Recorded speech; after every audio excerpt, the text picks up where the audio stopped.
So we are going to be talking about sentiments today, and this topic is obviously inspired by your synthetic talk session, Syn Talk, yesterday, where the topic was sentiments, and you guys discussed hurt sentiments and what causes them, and should we even be attuned to them at all.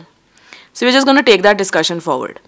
Now, in the current scenario with the massacre at Charlie Hebdo in Paris, and various other happenings which they just keep spouting every now and then. People don't really pay attention to it unless something really huge happens like it did in Paris.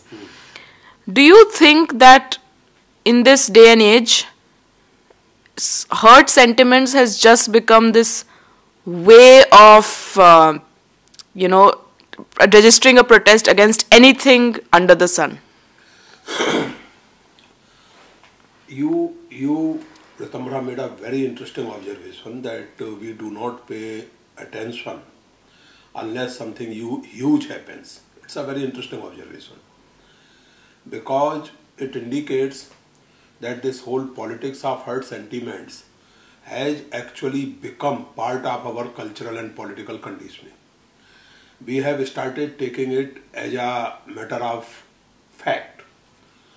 On the contrary, nobody seems to be bothered about the construction of this kind of hurt sentiments and the political ramifications of this whole idea of hurt sentiments, political and philosophical.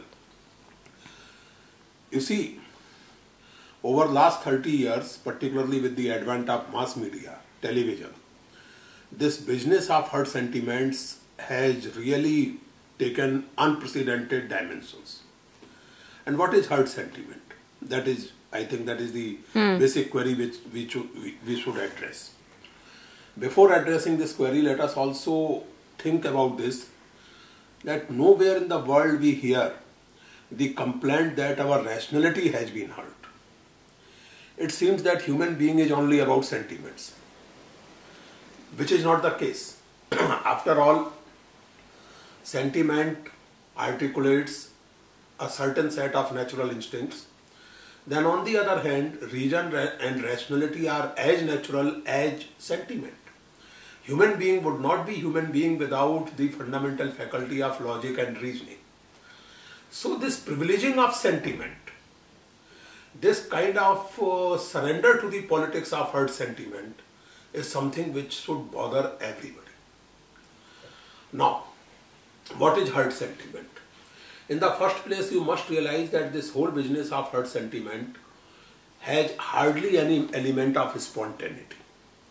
It is always engineered, it is always collective, it is always orchestrated.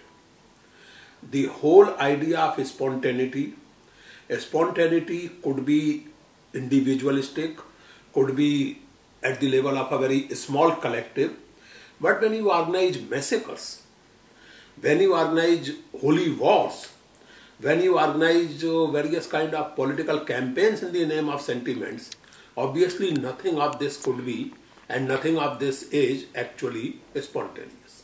It is all very well organized. Now, the point is that my sentiment is hurt because my religious sensibility is hurt.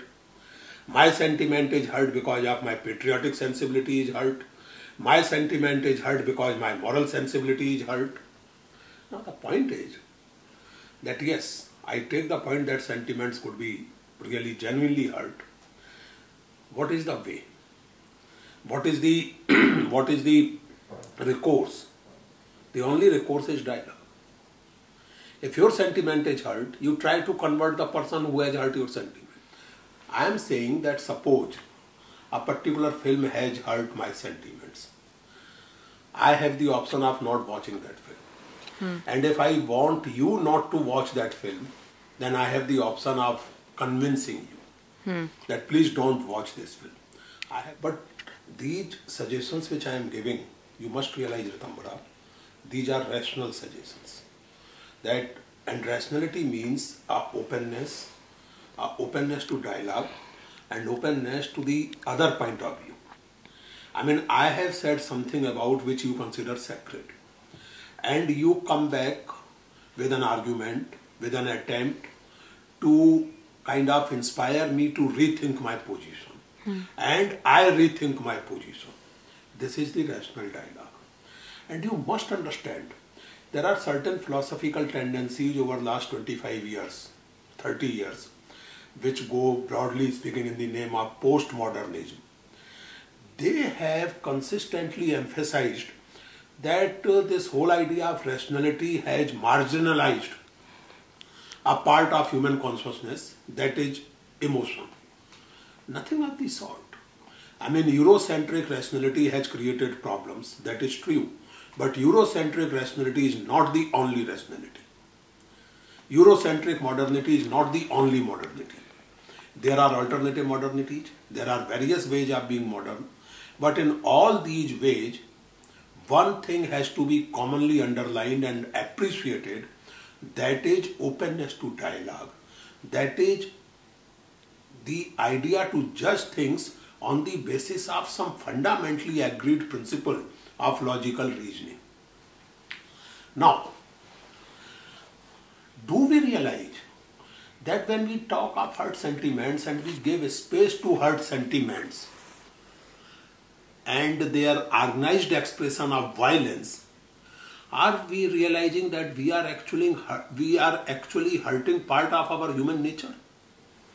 Because sentiment is part of human nature, no doubt about it. Rationality is also part of human nature. A nice human being, a good human being ought to be sentimental, emotional, as well as rational. I mean, you just cannot go by emotionality, you cannot go by sentimentality.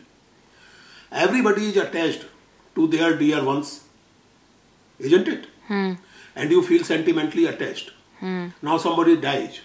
What do? Do you preserve the corpse or dispose it off? Tell me. Dispose. You preserve some kind of memorabilia, some kind of photos, pictures, statues, but you do not preserve the body. Similarly, there are many situations in which various kind of sentimentalities are involved, various kind of emotions are involved. But as a human being and as a human collective, you take rational, logical decisions. And I underline once again that when I am using the term rational, I am not confining myself only to the 18th, 19th century European rationality. I am saying that contrary to modernistic and postmodernistic dogmas, rationality is a part of universal human psyche. And when you privilege the business of sentiments to the exclusion of all other human faculties, you are actually having a fractured idea of humanity. So submitting to this politics of hurt sentiment is not just about compromising the democratic society, it's not just about compromising the democratic structures.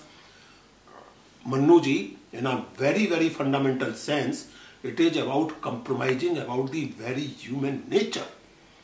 This kind of surrender to this politics of hurt sentiment is actually leading to the fractured human nature. And in this sense, I say, as I tweeted the other day, the very existence of sanity is at stake.